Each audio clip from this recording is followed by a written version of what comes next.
9. 안드레이 공작이 군사령부에 도착한 것은 6월 말이었다. 군주가 있는 제1군 부대들은 드리스 강가에 방어벽을 구축한 진영에서 머물고 있었다. 제2군의 부대들은 제1군과 합류하기 위해 철수하는 중이었다.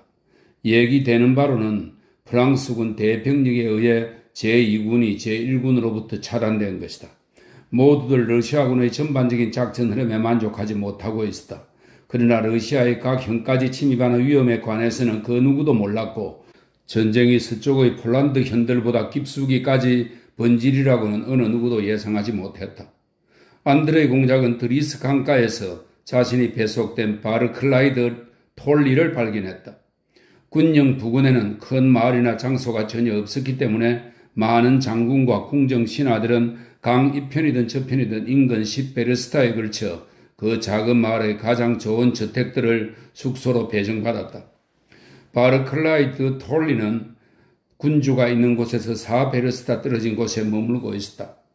바르클라이드 톨리는 볼콘스키를 무뚝뚝하고 차갑게 맞이했고 그의 임무를 결정하기 위해 군주에게 그에 관해 보고하겠으며 그동안에는 자신의 참모부에 있어줄 것을 요청했다고 특유의 독일어 억양으로 말했다.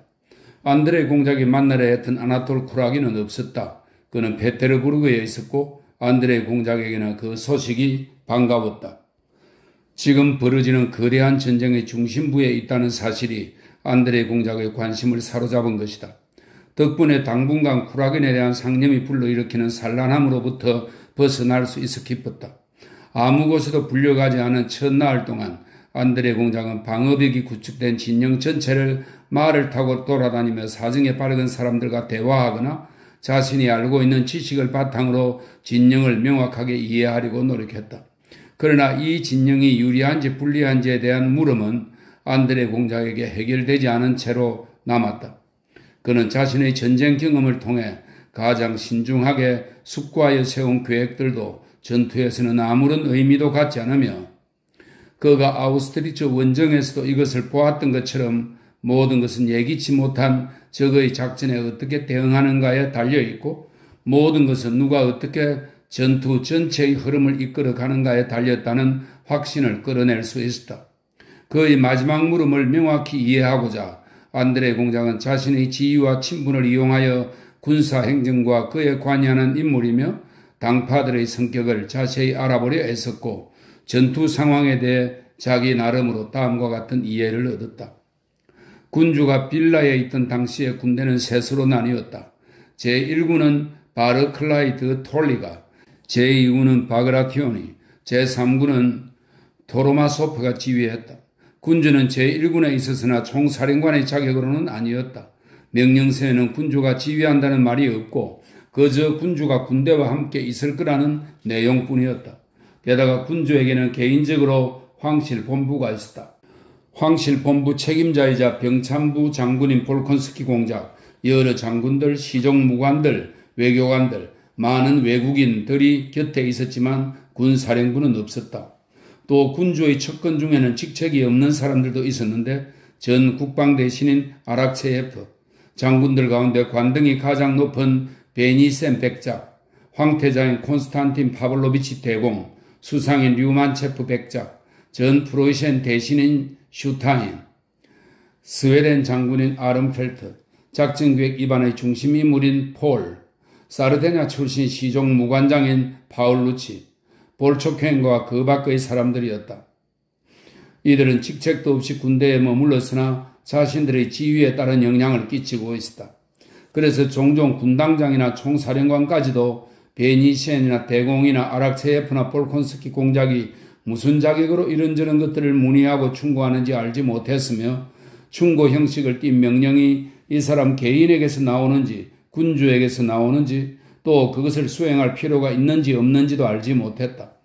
하지만 그것은 외적인 상황이었고 군주와 그들이 머물고 있다는 사실의 본질적인 의미는 궁정의 시각에서 보면 모두에게 명백했다.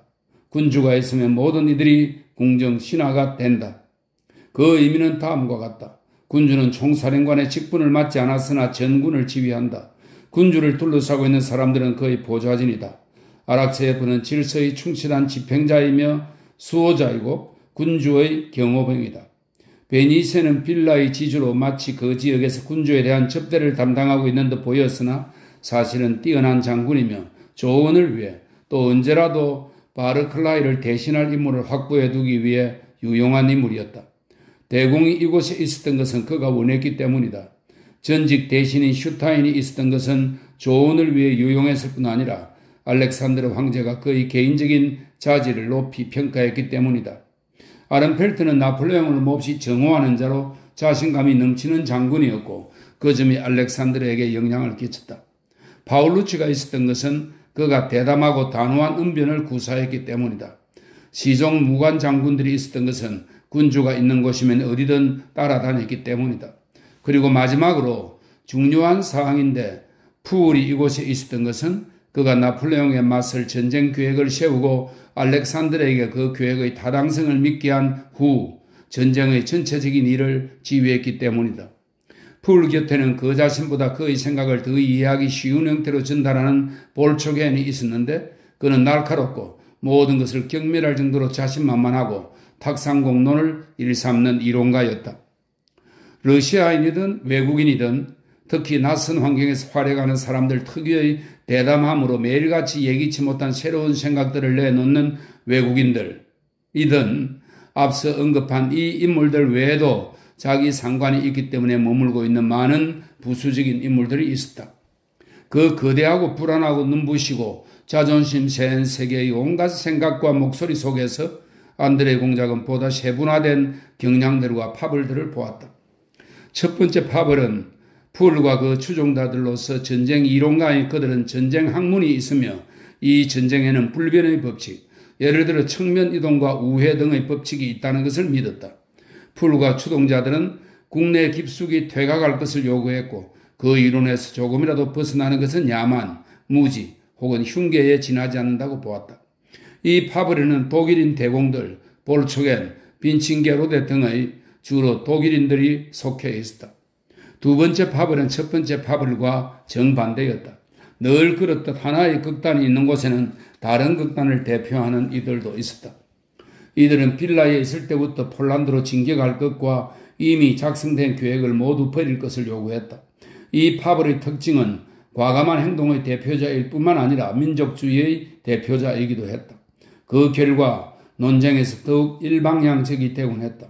이들은 러시아인들이었고 바그라티온, 상승세를 차기 시작한 예르몰로프 등이 이에 속했다.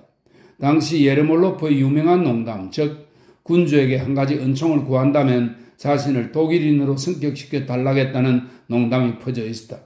이들은 수보로프를 회상하며 생각이나 하면서 지도에 피인을 꽂는 것이 아니라 적들과 맞서 싸우고 물리치고 그들이 러시아에 발을 붙이지 못하도록 하고 군의 사기가 떨어지지 않게 하는 것이라고 말했다.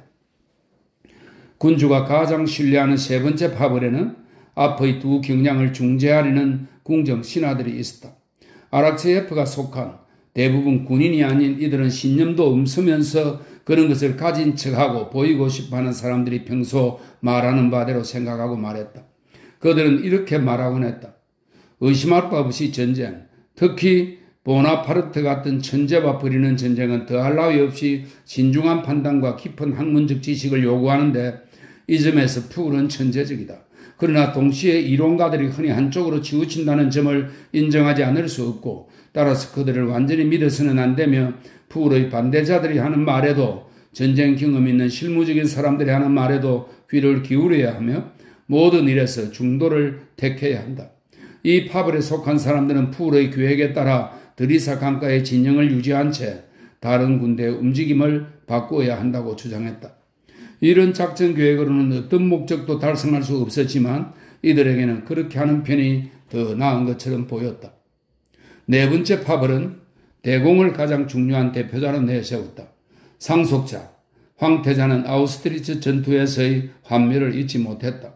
그곳에서 그는 마치 사열식에 임하듯 철모와 기병용 상의를 착용하고 근위대 선두에서 말을 몰며 용감하게 프랑스인들을 쳐부수리라 생각했지만 뜻밖의 제1선으로 휘말려 곤혹스러운 처지에 놓였다가 가까스로 빠져나왔다.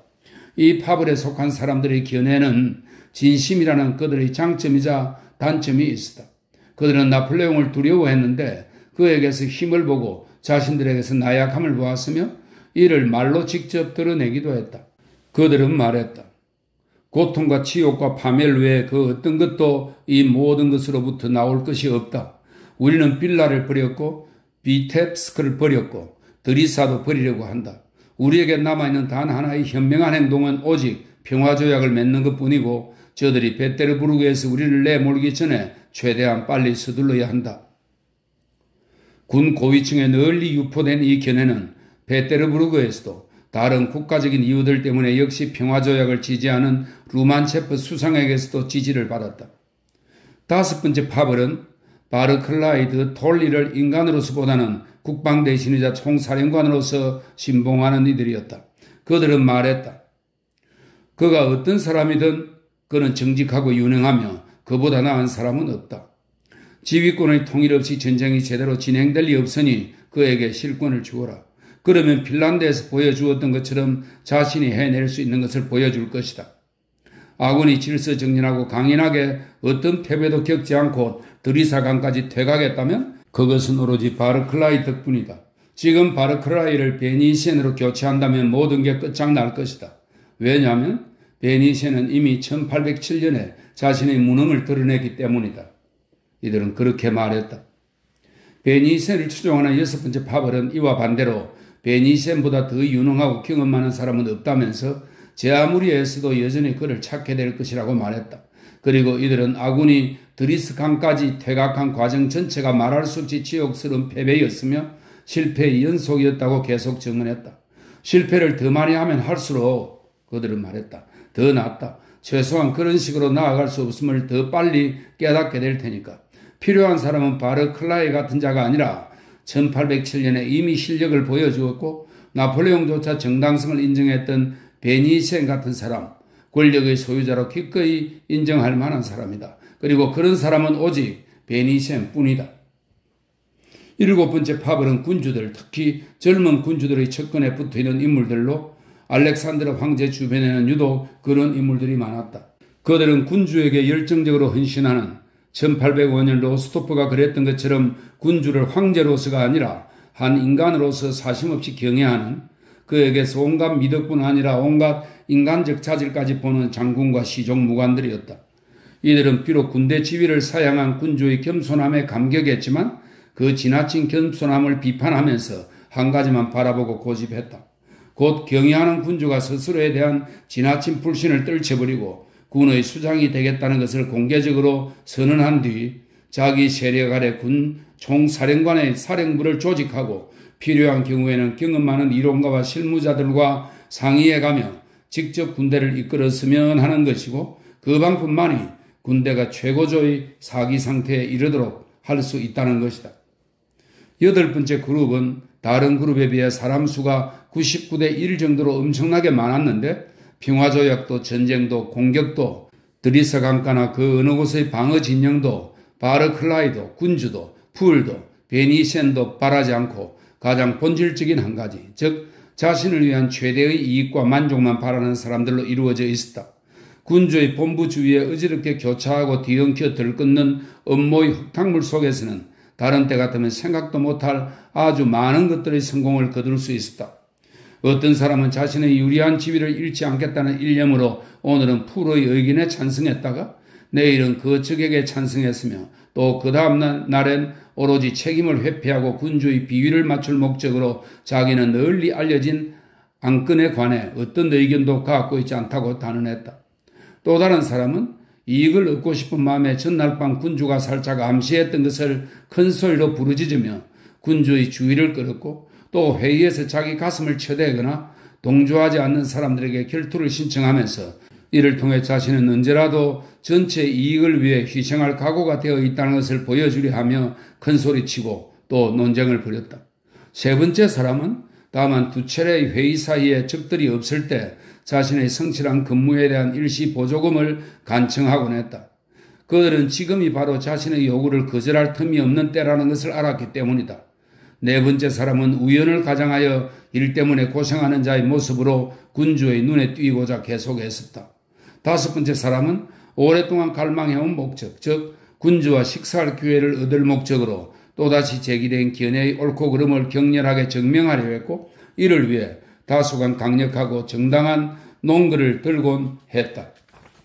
이 파벌의 사람들 모두 돈과 십자 훈장과 관 등을 손에 넣고자 했고, 그들을 붙잡기 위해 찰의 은총이라는 풍향계가 가리키는 방향만 주시했다. 그러다 풍향계가 한 방향을 향하는 것을 알아차리면 그 즉시 이 숫벌들은 그 방향으로 날았다. 그래서 군주는 무리의 방향을 바꾸는 것이 더욱 어렵게 되었다. 상황이 불투명한 가운데 모든 것에 특히나 불안한 성격을 부과하는 위협적이고 심각한 위험에 처해 있을 때 그 모든 인물들의 인종의 다양성에 더하여 업무와 자존심과 알력과 온갖 견해와 감정이 소용돌이치는 가운데 있을 때 개인적인 이해에만 몰두하는 이 8번째의 가장 큰 규모의 파벌은 전반적인 상황에 큰 혼란과 불안을 가중시켰다. 어떤 문제가 제기되던 이 숯불무리는 이전의 주제에 대해 윙윙거리기를 채 끝내기도 전에 새로운 주제로 날아가 자신들의 윙윙거림으로 진정한 논쟁의 목소리를 삼키고 흐릿하게 만들었다. 안드레이 공작의 군에 도착한 무렵에는 또 하나의 파벌, 즉 자신의 목소리를 서서히 높여가던 9번째 파벌이 결집하고 있었다.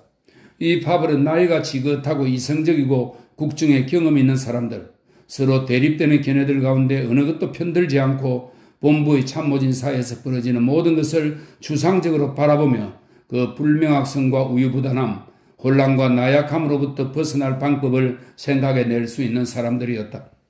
이 파벌에 속한 사람들은 다음과 같이 말하고 생각했다. 모든 부정적인 것은 무엇보다 군주가 군대 안에 군사 궁정을 형성하여 함께 머물고 있는 데에서 비롯된다.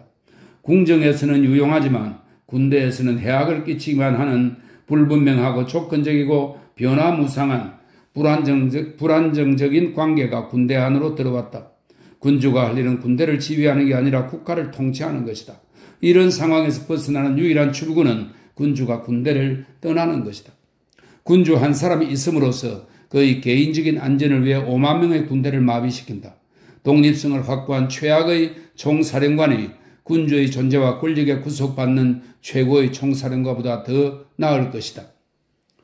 안드레이 공작이 드리사 강가에서 업무 없이 지내던 바로 그 무렵, 이 파벌의 주요 대표자들 중 한 명이었던 국무대신 시스코프가 군주에게 편지를 썼고 발라쇼프와 아락체예프는 그 편지에 서명하는 데 동의했다. 편지에서 그는 군주로부터 사태의 전반적인 진행 상황에 대해 논의해도 좋다고 허락받은 점을 이용하여 군주가 수도의 민중을 고무하여 전쟁으로 이끌어야 한다는 구실을 대며 군주에게 군대를 남겨놓고 떠날 것을 정중히 건의했다. 군주가 민중의 사기를 복도두고 조국 수호에 이바지할 수 있도록 호소해야 한다는 것, 곧 민중의 사기를 복돋는 것이 군주의 모스크바 체제가 그 효과를 낼 수 있는 한에서 러시아 성전의 주요 원천이라는 점이 건의되자 군주는 그것을 군대를 떠날 명분으로 받아들였다. 10. 바르클라이가 식사자리에서 군주가 튀르크에 관하여 묻기 위해 안드레이 공작을 친히 만나보고 싶어하며 오후 6시까지 베니센의 숙소에 출두하라는 말을 본인 볼콘스키에게 전했을 때는 이 편지가 아직 군주에게 전달되기 전이었다. 그날 군을 위험하게 할 수도 있는 나폴레옹의 새로운 움직임에 대한 소식이 군주의 숙소로 전해졌다. 이 소식은 그 후에 틀린 것으로 밝혀졌다. 그리고 같은 날 아침 군주와 함께 드리사 요새를 시찰하던 미쇼 대령은 푸울이 축조하고 그때까지만 해도 나폴레옹을 반드시 파멸시킬 수 있는 전술의 걸작으로 여겨지던 그 요새화된 진영이 무용지물이며 러시아군을 파멸로 몰고 가리라는 것을 군주에게 증명하고자 했다. 안드레이 공작은 강가에 있는 지주의 작은 저택을 숙소로 삼고 있던 베니센 장군을 찾았다. 베니센도 군주도 그곳에 없었다. 군주의 시종무관인 체르니쇼프가 안드레이 공작을 맞이하며 군주는 베니센 장군과 파울루치 후작과 함께 이날 두 번째로 드리사 진영의 요새를 시찰하러 나갔는데 그 진지의 적합성에 대한 의혹이 강하게 제기되었다고 알려주었다. 체르니쇼프는 프랑스 소설책을 들고 첫 번째 방의 창가에 앉아 있었다. 아마도 예전에 호월이었던 듯 방에는 아직 오르간이 있었고 그 위에 양탄자 같은 것들이 쌓여 있었다. 그리고 한 구석에 부관의 접이식 침대가 놓여 있었다. 그 부관이 그곳에 있었다. 작은 술자리 혹은 업무로 지쳤는지 둘둘 만 우물 위에 앉아 꾸벅꾸벅 졸았다. 허울에는 문이 2개나 나 있었다. 하나는 곧장 예전의 응접실로, 또 다른 문은 오른쪽 서재로 통했다. 첫 번째 문에서 독일어로, 가끔씩은 프랑스어로 이야기를 나누고 있는 사람들의 목소리가 들렸다. 예전 응접실이었던 그곳에서는 군주의 바람에 따라 군사회의가 아니라 그가 눈앞에 닥친 난관에 대해 이야기를 듣고자 하는 몇몇 인물이 모여 있었다. 그것은 군사회의가 아니었고 마치 군주에게 어떤 문제들을 직접 설명하도록 선출된 자들의 회의와 흡사했다. 이 약식회의에 초대받은 이들은 스웨덴 장군 아른펠트, 시종 무관장 볼토겐, 나폴레옹이 도망친 프랑스 국민이라고 부른 빈칭게로데, 미쇼, 톨, 결코 군인이 아닌 슈타인 백작, 그리고 마지막으로 안드레이 공작이 들은 바로는 모든 일의 핵심 인물인 푸울이었다. 안드레이 공작이 오고 얼마 지나지 않아 도착한 푸울이 응접실을 지나가다가 체르니 쇼프와 이야기를 나누려고 잠시 걸음을 멈추는 바람에 안드레이 공작은 그를 자세히 살펴볼 기회를 가졌다. 얼핏 보기에 푸울은 서툰 솜씨로 지은 러시아 장군의 군복은 꼴사납게 걸치고 있었다. 그런 푸울의 모습을 안드레이 공작은 전혀 본 적이 없음에도 왠지 낯이 익은 것처럼 보였다. 안드레이 공작이 1805년에 보았던 바이로트, 마크, 슈미트 등 많은 독일인 이론가형 장군들의 모습이 그에게도 있었던 것이다. 그러나 푸울은 그들 모두보다도 더 전형적이었다. 그 독일인들에게 있던 면모 전부를 자기 안에 결합한 독일인 이론가를 안드레이 공작은 아직 한 번도 마주한 적이 없었다. 푸울은 키가 크지 않고 매우 야위었지만 굵은 뼈대, 투박하고 다부진 체격, 넓적한 골반, 붉어진 어깨뼈를 가지고 있었다. 얼굴에는 주름이 많았고 눈동자는 움푹 들어갔다. 관자놀이 부근의 앞쪽 머리칼은 분명히 솔빗으로 급하게 빗은 듯 했고 뒤쪽 머리칼은 몇 갈래로 갈라져 아무렇게나 삐죽삐죽 솟아 있었다. 그는 불안하고 환한 기색으로 주위를 둘러보며 들어왔다. 자신이 들어선 큰 방의 모든 것을 두려워하는 듯 했다. 그는 어색한 동작으로 잠금을 꽉 쥐고는 독일어로 군주는 어디에 계시느냐 물으면서 체르니 쇼프를 돌아보았다. 가능한 한 빨리 그 방들을 지나 인사를 끝내고 자기 자리처럼 느껴지는 지도 앞에 앉아 업무를 시작하고 싶은 듯 보였다. 그는 체르니 쇼프의 말에 황급히 고개를 끄덕이고는 군주가 요새를 시찰하고 있다는 말을 들으며 냉수적인 웃음을 지었다. 그 요새는 다름 아닌 푸울 본인이 자신의 이론에 기초하여 축조한 것이었다. 자신만만한 독일인이 말할 때 흔히 그러듯 그는 낮고 굵은 목소리로 무슨 말인가를 혼자서 퉁명스레 툴툴거렸다. 멍청이, 혹은 완전히 망했군, 혹은 정말로 무슨 일이 생기겠어? 안드레이 공작은 그 말을 명확히 듣지 못했고 지나가려 했다. 그런데 체르니 쇼프가 안드레이 공작이 전쟁이 아주 다행스러운 결과로 끝난 뒤늦게서 돌아왔다는 것을 기억해내곤 그를 푸울에게 소개했다. 푸울은 안드레이 공작을 쳐다본다기보다 그의 그 너머로 눈길을 응시한 채 낄낄거리며 중얼거렸다. 그는 독일어로 그것은 틀림없이 전술에 꼭 들어맞는 전쟁이었을 거요? 그러고는 멸시하듯 소리내어 웃더니 사람들의 목소리가 들리는 방으로 지나가 버렸다. 항상 냉소적인 짜증을 낼 준비가 되어 있던 푸울은 사람들이 감히 자기를 빼놓은 채 자기가 만든 진영을 시찰하고 비판한 것 때문에 특히 자극을 받은 듯 보였다. 안드레이 공작은 아우스트리츠 전투에 대한 기억 때문에 푸울과 마주친 이 한 번의 짧은 만남에서 그의 성격을 분명히 파악할 수 있었다. 푸울은 기대를 걸 수 없고 변함없고 지독하게 자신만만한 사람들 가운데 하나였는데 그런 이들은 오직 독일인 뿐이었다. 독일인만의 추상적 관념, 다시 말해 과학, 즉 완전한 진리에 대한 가상의 알매 근거하여 자신만만해하기 때문이다. 프랑스인은 자신이 육체적으로나 정신적으로나 그리고 남자들에 대해서나 여자들에 대해서나 뛰어넘을 수 없이 매력적인 존재라고 생각하기 때문에 자신만만해한다. 영국인은 자신이 세상에서 가장 잘 정비된 국가의 국민이고 언제나 영국인으로서 무엇을 해야 할지 알며 영국인으로서 행하는 모든 것이 의심할 바 없이 훌륭하다는 것을 알고 있다는 사실을 근거로 자신만만해한다. 이탈리아인은 쉽게 흥분하고 또 쉽게 자신과 타인을 잊어버리는 사람들이라 자신만만해한다. 러시아인은 자신이 아무것도 모르며 또 무언가를 충분히 안다는 것이 가능하다고 믿지 않기 때문에 알고 싶어 하지도 않는다는 점에서 자신만만해한다. 독일인의 자신감은 가장 최악이고 가장 견고하며 가장 역겹다. 그들은 자신들이 진리를 자신들이 고안해낸 것이지만 자신들에게는 절대 진리인 과학을 알고 있다고 상상하기 때문이다. 분명히 풀도 그런 사람이었다. 그에게는 과학, 즉 그가 프리드리히 대왕의 전쟁사를 끌어낸 우회 이동의 이론이 있었다. 최근의 전쟁사에서 그가 마주친 것들은 양편 모두 너무 많은 실책을 범해서 전쟁이라고도 부를 수 없을 만큼 그에게는 무의미하고 야만적인 것, 꼴사나운 충돌로 보였다. 그런 전쟁들은 이론에도 부합하지 않았고 과학의 대상도 될 수 없었다. 1806년 풀은 예나와 아우슈테트에서 종식된 전쟁의 작전 계획을 위반한 인물들 가운데 한 명이었다. 하지만 그 전쟁이 끝날 무렵에도 그는 자기 이론이 틀렸다는 주어의 증거를 발견하지 못했다. 정반대로 그의 이해에 따르자면 그의 이론대로 하지 않은 것이 모든 실패의 유일한 원인이었다. 그래서 그는 특유의 유쾌한 비아냥거림으로 독일어로 이렇게 말하곤 했다. 내가 말했었지. 모든 게 엉망이 될 거라고.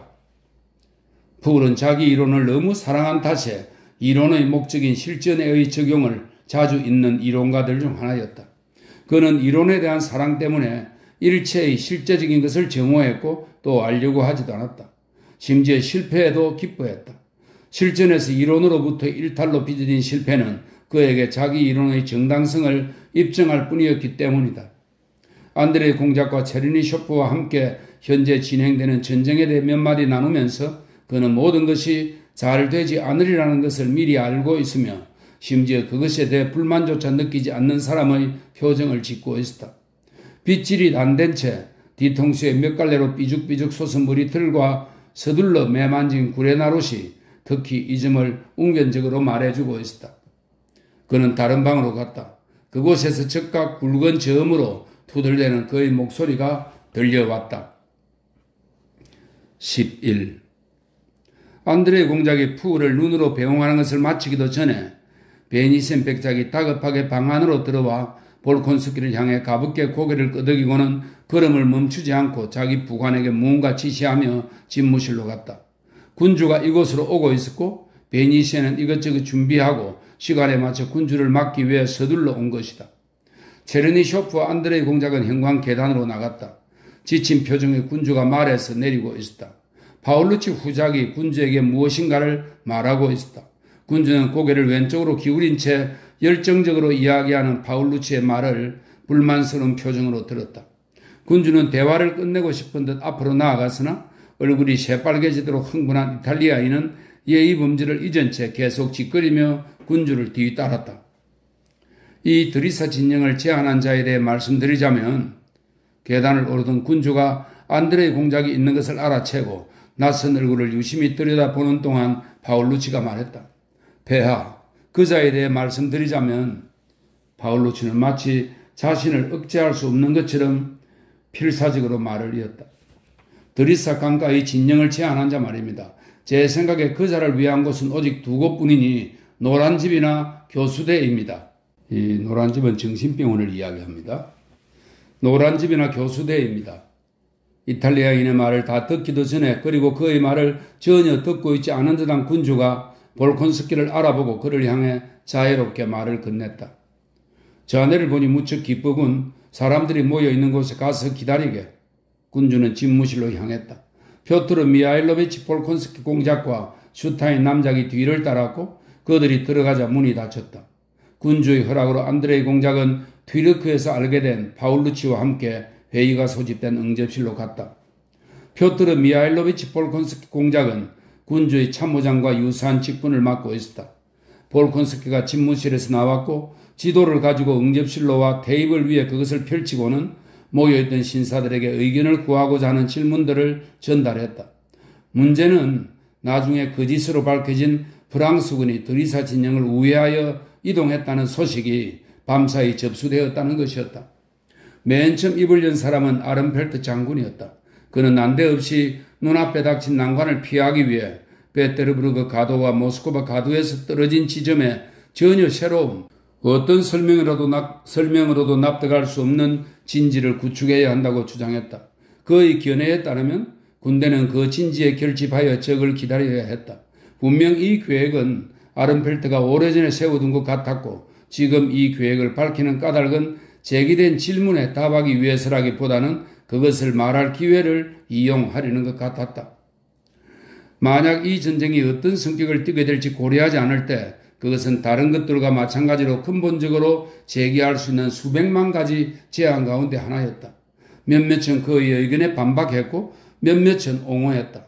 젊은 토얼 대령이 스웨덴 장군의 견해를 누구보다 더 격렬하게 반박했는데 논의 도중에 옆 호주머니에서 글자가 가득 적힌 수첩을 꺼내더니 그것을 읽도록 허락해달라고 요청했다. 장황하게 작성된 기록에서 토얼은 아른펠트나 푸울의 계획과 정반대의 작전 계획을 제안했다. 파울루치는 토얼에게 반박하면서 전진하여 공격할 것을 제안했다. 그의 말에 따르면 오직 그것만이 아군을 지금 처한 불분명한 상황과 덫으로부터 끌어낼 수 있었다. 이처럼 논쟁을 벌이는 동안 푸울과 그의 통역과 볼축에는 입을 다물고 있었다. 푸울은 자신이 지금 듣고 있는 헛소리에 반박할 정도로 자신의 수준을 떨어뜨리지 않겠다는 뜻을 드러내며 멸시하듯 콧방귀를 뀌고 고개를 돌렸다. 그러나 토론을 주관하던 볼콘스키 공장이 견해를 말해달라고 청하자 그저 이렇게 말했다. 나에게 뭘 묻소? 아른펠트 장군이 뒤가 열려있는 멋진 진지를 제안했는데 아니면 이때부터는 독일어로 말합니다. 저 이탈리아 장군이 제안한 공격도 있지 않소. 매우 훌륭하오. 퇴각도 있구려. 그것도 좋소. 나에게 뭘 물어보? 그가 말했다. 당신들이야말로 나보다 훨씬 더 잘 알지 않소? 하지만 볼콘스키가 얼굴을 찌푸리며 군주의 이름으로 의견을 묻는 것이라고 하자 푸울은 벌떡 일어서더니 갑자기 열의를 보이며 말하기 시작했다. 모든 것을 망쳐놓았고 모든 것을 뒤죽박죽 만들어 놓았소. 모두들 나보다 더 잘 알고 싶어 하더니만 이제야 날 찾아왔소. 어떻게 해야 바로잡느냐고? 바로잡을 수 있는 것은 전혀 없소. 내가 말한 주요 사항들을 정확히 수행해야 하오. 그는 앙상한 손가락으로 테이블에 탁탁 치며 말했다. 어디에 어려움이 있다는 거요? 헛소리요. 아이들 장난이요. 그는 지도에 다가서서 손가락으로 지도를 가리키며 어떤 우연도 드리사 진영의 합목적성을 바꾸어 놓을 수 없으며 모든 것이 예상되어 있고 만약 적이 정말로 우회작전을 펼친다면 적은 반드시 선면을 대는 상황을 피할 수 없을 것이라고 빠르게 말했다. 독일어를 모르는 파울루치가 그에게 프랑스어로 묻기 시작했다. 볼초겐이 프랑스의 서툰 상관을 돕기 위해 가까이 다가섰고 간신히 푸울의 말을 따라잡으며 통역해 주었다. 푸울은 이미 일어난 모든 일일 뿐 아니라 앞으로 일어날 수 있는 모든 일이 자신의 작전에 예견되어 있었으며 만약 지금이 어려운 상황이라면 그것은 전적으로 모든 것이 엄밀하게 수행되지 않았기 때문이라는 점을 빠르게 증명했다. 그는 줄곧 비꼬듯 희죽거리며 증명해 나갔고 수학자가 한번 증명된 적이 있는 수학 문제의 신뢰성을 여러 방법으로 검산하기를 중단하는 것처럼 마침내는 경멸하듯 증명하는 것을 그만두었다. 볼축에는 이따금 푸울에게 그렇지 않습니까 카카? 라고 독일어로 말하며 그를 대신해 그의 생각을 프랑스어로 설명했다. 싸움에서 흥분한 남자가 자기 편을 두들겨 패듯 푸울은 성이 나서 볼초겐에게도 버럭 소리를 지르곤 했다. 물론 이제 설명할 게 또 뭐가 있나? 파울루치와 미쇼는 입을 모아 프랑스어로 볼초겐을 공격했다. 아른펠트는 독일어로 푸울에게 말을 걸었다. 토얼은 러시아어로 볼콘스키 공작에게 설명했다. 안드레이 공작은 말없이 들으며 이들을 관찰했다. 이들 가운데 누구보다 안드레이 공작의 공감을 불러일으킨 사람은 노기등등하고 단호하고 근거 없이 자신만만한 푸울이었다. 여기에 참석한 모든 이들 중에 오직 그만이 자신을 위해 아무것도 바라지 않고 누구에게도 적의를 품지 않고 오직 한 가지 자신이 수년간의 노고로 끌어낸 이론에 따라 세운 계획을 실행에 옮기는 듯 했다. 그는 우스꽝스러웠고 빈정대는 태도 때문에 불쾌감을 주었으나 이상에 대한 무한한 헌신으로 무의식적인 존경심을 불러일으켰다. 게다가 푸울을 제외한 발언자들의 말에는 1805년 군사회의 때 없던 한 가지 공통된 특징이 있었다. 그것은 지금은 비록 감추어져 있지만 바로 천재 나폴레옹에 대한 광적인 공포, 각 사람의 반박 속에 드러난 공포였다. 사람들은 나폴레옹이라면 모든 일이 가능할 거라고 가정했고 모든 방향에서 그가 나타날 수 있다고 예상했으며 그 무시무시한 이름으로 서로의 가정을 뒤엎었다. 오직 풀만이 나폴레옹도 자기 이론에 대한 반대자들과 조금도 다를 바 없는 야만인이라고 생각하는 듯 했다. 그러나 풀은 안드레 공작에게 존경의 감정과 함께 연민의 감정도 불러일으켰다. 궁정 사람들이 풀을 대하는 태도로 볼 때, 파울루치가 감히 황제에게 아련 말로 볼 때, 무엇보다도 풀 자신의 표정에 깃든 절망감을 볼 때 그의 몰락이 임박했다는 사실을 다른 사람도 알고 그 자신도 느끼는 듯 했다. 그리고 자신만만함과 독일인 특유의 불평 섞인 빈정거림에도 불구하고 그는 관자놀이에 바짝 빗어붙인 머리칼과 뒤통수에 삐죽삐죽 튀어나온 머리 다발 때문에 불쌍해 보였다. 그는 분명히 격분과 경멸의 표정 아래 숨기고 있지만 자기 이론의 신뢰성을 거대한 실험으로 검증하고 전 세계에 증명할 유일한 기회가 이제 자신의 손안에서 미끄러져 달아나는 것 때문에 절망에 빠져 있는 것 같았다. 토론은 오랫동안 이어졌다. 토론이 길어질수록 논쟁은 더욱 격해져서 고함과 인신공격 수준에 이르렀고 사람들이 말한 모든 것으로부터 어떤 공통된 결론을 이끌어낼 가능성은 더욱 줄어들었다. 안드레 공작은 그 다양한 언어의 말소리, 가정, 계획, 반박, 고함을 들으면서 그저 그들이 다 함께 무엇인가를 말하고 있다는 사실에 놀랐다. 전쟁에 대한 학문은 있지도 않고 있을 수도 없으므로 이른바 전쟁의 천재라는 것도 있을 수 없다는 군사행동 중에 오래전부터 자주 머릿속에 떠오르던 그 생각들이 이제 그에게는 진리로서 완전히 분명하게 되었다. 조건과 상황을 알지 못하고 또 그것이 일정할 수 없으며 전쟁을 수행하는 사람들의 힘이 더더욱 일정할 수 없는 그런 일에서 어떤 이론과 학문이 존재할 수 있단 말인가. 아군과 적군이 하루가 지나면 어떤 상황에 처할지 아무도 모르고 또 알 수도 없다. 군대의 병력이 어느 정도인지도 아무도 알 수 없다. 이따금 선두에 우리는 차단되었다라고 외치며 달아난 급쟁이들이 없고 선두에 우라라고 외치는 용감무상한 사람들이 있을 때는 쉔그라벤 전투 때처럼 5천 명의 군대가 3만 명 부대에 맞먹는 가치를 갖기도 한다. 그러나 반대로 아우스트리츠 전투처럼 5만 명이 8천 명을 앞에 두고 달아나기도 한다. 실무적인 일이 다 그렇듯 아무것도 확실하지 않고 모든 것이 수많은 조건들에 의해 좌우되는 그 조건들의 의미가 어느 한순간 결정되고 그 순간이 언제 닥칠지는 아무도 모르는 그런 일에 관해 무슨 학문이 존재할 수 있겠는가. 아른펠트는 아군이 차단당했다고 말하는데 파울루치는 우리가 프랑스 군대를 두 곳의 포화 사이에 밀어넣었다고 말한다. 미시오는 드리사 진영의 쓸모없음이 강이 뒤에 있기 때문이라 말하고 풀은 그것이야말로 그 진영의 강점이라고 말한다. 톨이 한 가지 계획을 제안하면 아른펠트가 다른 것을 제안한다. 모두들 좋기도 하고 모두들 나쁘기도 하다. 각 제안의 장점은 사건이 일어나는 순간에야 비로소 명확해질 수 있다.